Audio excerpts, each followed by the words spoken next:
This is an ambulance, with its sirens and lights activated. It's en route to an emergency call. I'm gone. Nah. Break down the meaning behind the lights and sounds, and what they mean for drivers on the road. It's a high-pitched sound that has been used by emergency vehicles since the 1960s. The idea was that it could be heard over the din of traffic and would alert people to the approach of an emergency vehicle. Nowadays, newer ambulances are more likely to have a low-pitched wail. It doesn't matter if they are flashing or rotating. Here's another video you might be interested in watching next.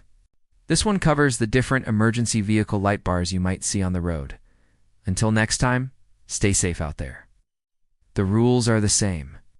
At the front of the ambulance, the lights must be blue, and at the rear of the vehicle, they must be red. There is no other color that can be used.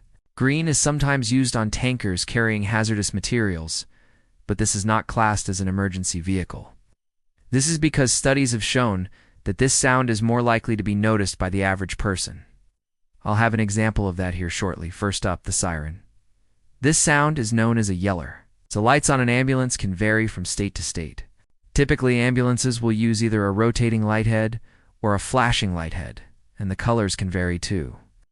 Most commonly, you will see red and blue, but some ambulances may also have green or even white lights. In some states, only the front of the ambulance can have flashing lights, while in others, the rear of the ambulance is exempt from this law. The specific meaning behind the colors and patterns is determined by the state. However, in all states, the lights will either be flashing or rotating. They are never meant to be used as a steady burn.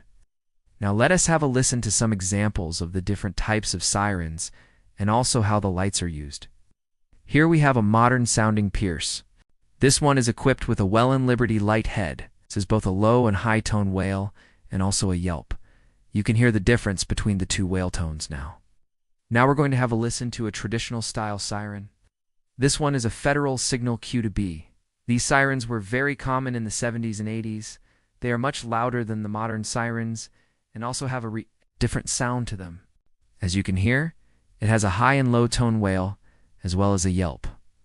And lastly, here's a siren that I often hear here in the UK.